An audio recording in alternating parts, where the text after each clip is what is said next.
Oh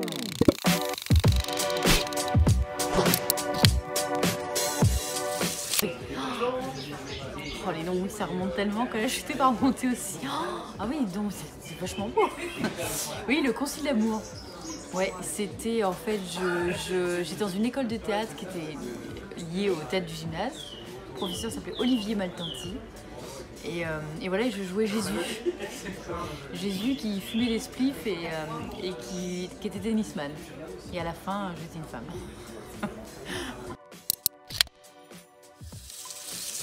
Ah bah oui, le fabuleux destin d'Amélie Poulain mélangé avec Gaston Lagaffe. Oui, ça avait été dit sur Johanna Pasquali, personnage dans Red Dingue, ouais.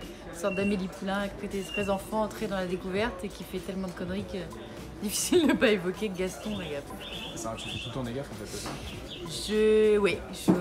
J'ai toujours été comme ça depuis que je suis enfant, quoi. Enfin, je sais pas, je pense que j'ai un problème avec l'espace. Ouais. Je pense que je me rends pas compte. C'est-à-dire que là, par exemple, je vais me lever, je vais avoir l'impression qu'il est très loin, après il est trop près, enfin, des trucs comme ça.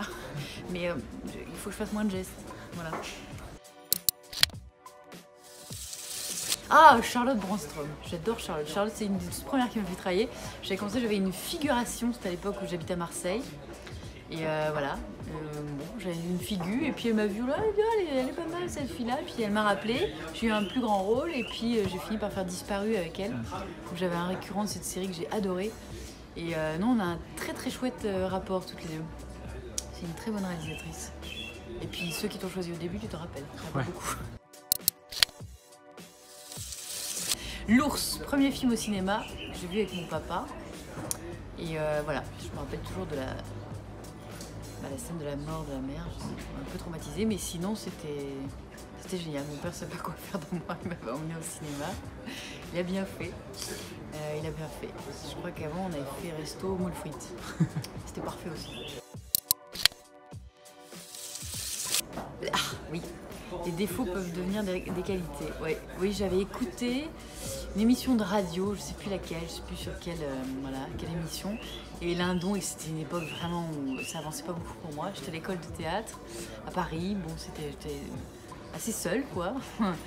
Et je passais un casting de temps en temps, généralement je l'avais pas. Enfin, bon. Et puis je commençais à apprendre vraiment le théâtre, mais plus ça allait, plus j'avais peur, moins je montais sur scène. Je trouvais plein de défauts, que rien n'allait, mes gestes ça allait pas, même ma façon de... Enfin, je trouvais que tout était naze, y compris physiquement, je m'aimais pas. Et j'écoute cette interview de Vincent Lindon qui explique qu'en fait, un jour il a compris que c'est les défauts qui te rendent... unique et donc qui te rendent meilleur. Et j'ai adoré cette phrase, j'ai dit c'est pas faux. Et de temps en temps je me dis en fait cette enfance où quand même où j'ai oublié toujours mes livres à l'école, d'étourdi, de tout ça, ça quand même un défaut dans la vie courante. J'ai trouvé un métier où ça va pu devenir une qualité grâce notamment à Red Dingue. Voilà, ça a fait rire des enfants, des petits enfants et d'autres gens. Et donc je me dis oui, voilà, c'est typiquement ça. C'était une sorte de libération cette phrase ou pas?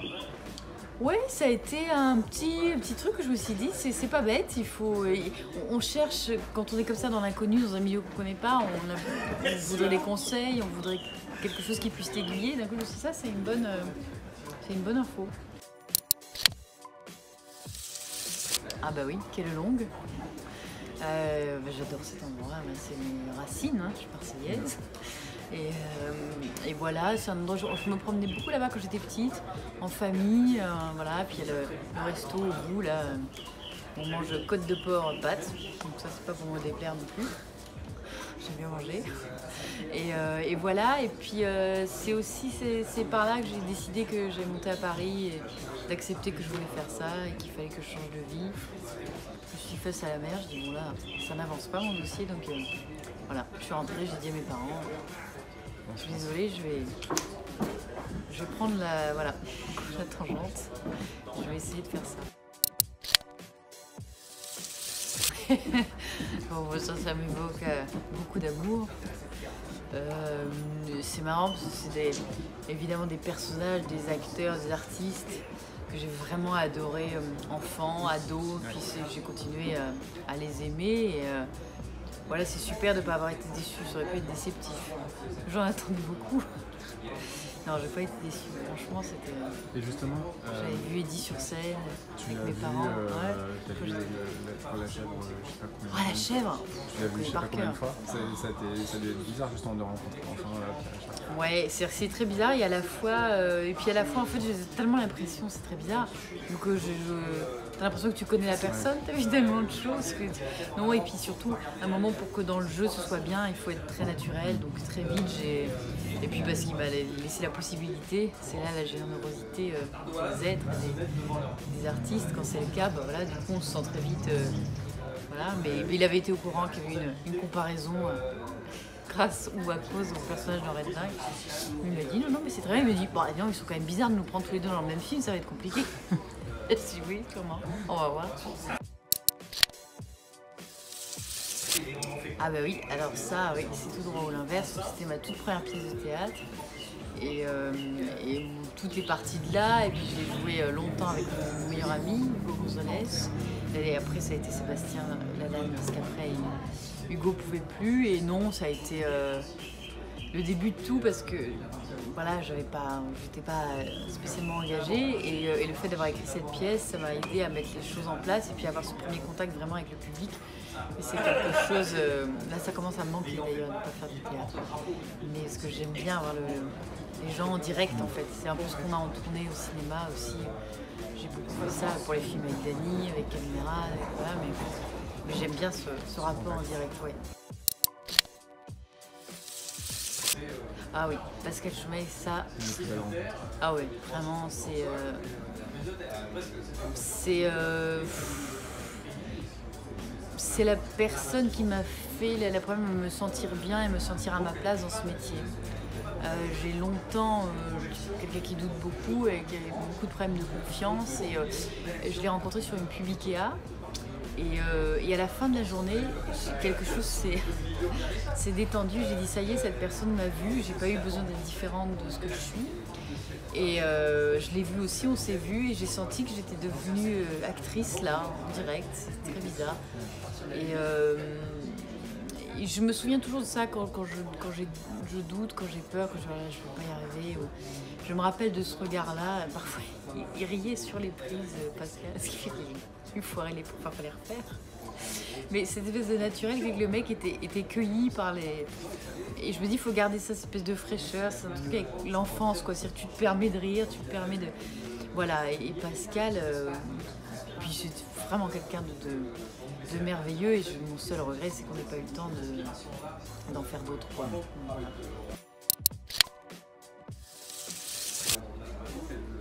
Ah oui, j'adore François Sagan. La beauté, l'élégance, la liberté. J'ai entendu dans une interview justement l'autre jour sur Entrée libre, émission de Claire Chazal, et d'une liberté, d'une élégance et en même temps d'un humour. Je sais pas. Pour moi, c'est la féminité très française typiquement, dans ce que ça a, avec quelque chose d'un peu révolutionnaire et en même temps très sobre. Et puis c'est une vraie beauté. L'actrice, ouais, j'adore cette femme. Banlieue rouge, précisément. Non, je l'ai même pas cette photo. Enfin, pour ça, je veux dire, j'ai tellement j'ai tous les albums de Renaud. Alors Renaud, voilà, ça peut durer longtemps. Renaud, c'est vraiment ma plus grande idole. Depuis toujours, depuis que je suis toute petite. Mes parents écoutaient. Et moi, dès que j'ai commencé à comprendre les mots, je suis pris de passion pour lui. Et ça ne m'a jamais quitté. Et je l'ai dit dans plusieurs interviews, parce que c'est tellement sincère que j'en ai parlé très souvent. Et il a fini par les lire. Et un jour, j'ai eu un message, oui, c'est Renaud Séchant. Alors, ils avaient appelé mon agent pour savoir s'il pouvait avoir le numéro. Enfin bon, il voulait m'inviter à son concert. J'ai dit, mais c'est très gentil, mais dites à son agent que son impresario, que j'ai déjà mes places. Je suis là, c'est pas des blagues, je suis vraiment fan, donc j'ai mes places. Il me dit, mais non, il faut absolument que vous veniez en place vive. Enfin, il voulait que je sois bien accueillie, ce qui était extrêmement élégant. Je suis allée au concert, c'était la 3e fois que je le voyais. La première fois, c'était pour mes 11 ans, c'était mon père qui m'avait fait la surprise, j'ai encore le ticket. Et voilà, c'est extraordinaire. Et donc je suis allée le saluer après dans sa loge. Et après, il m'a proposé de chanter avec lui dans une émission. Donc voilà, on chantait Marchand de cailloux.